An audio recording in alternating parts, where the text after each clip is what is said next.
One of my most basic fundamental running form drills is Baby Step Jog. And I start here with just about every client or athlete that I've worked with, even a lot of patients who are dealing with injuries, because A, it's low stress. Even if you've got shin splints or plantar fasciitis or some other issue, you can often do this correctly without feeling any of that pain, and it's a great way then to rewire your system. So this is putting together a lot of the things in these related videos, the balance, proprioception, posture, landing position and springs and all that stuff kind of comes together here. So first of all, we start in place, going nowhere. If we're running in place, we can be really sure that we're not landing on our heels. It's really hard to run in place on our heels. So when we run in place, our foot's gonna come down like it should. My heel is gonna get to the floor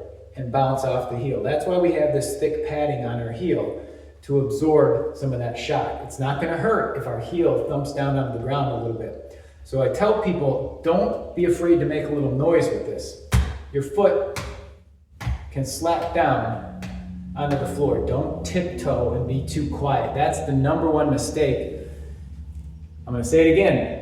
Don't tiptoe when you do this. Then you're learning bad habits. You're teaching like toe running, too much calf involvement. You can get pain in the heel and the Achilles. So make sure your heel lightly bounces into the floor with each step. That's loading the heel spring. Like I said in the other video, load the heel spring, get a bounce. So you're gonna set a metronome to 180 beats per minute to practice this. And you're gonna do it barefoot to start with, because shoes are gonna mess this all up. All right, 180 beats per minute, click, click, click, click, click, click, click, and you're gonna run to that beat with your feet. And that's all it's gonna look like right there. Now up top, what you can't see from this frame here is my upper body, okay? Very important that my core is engaged, my posture is checked, and I'm straight up and down. Everything is in alignment. If it's not, you won't be able to stay in place. So put a mark on the ground, stand in front of or right behind a sock, or put a piece of tape on the floor, whatever, so that you know you're staying put. If you're wandering around the room, you're shifting your weight, your balance is off, okay? So stay balanced, stay tall, engage your core, let your foot bounce, and then you're gonna lift your heel towards your butt. You're gonna pick your knees up.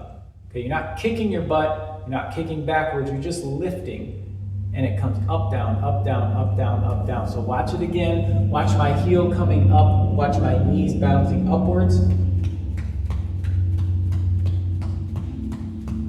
Okay, and that's all it is. And you do that for about a 60-second interval, and then take a rest, and then repeat it.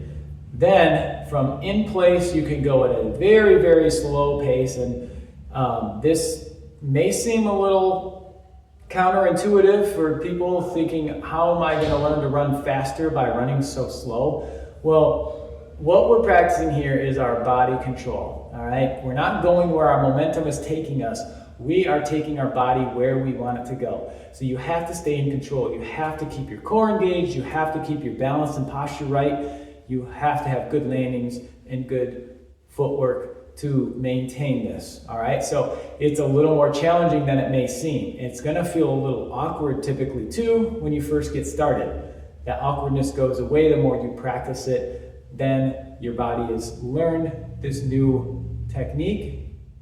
You are now essentially rewired, and you will see it carrying over. But it takes a lot of repetition, just like any other skill to learn. Okay, so here it is going forward. This is all the faster you go.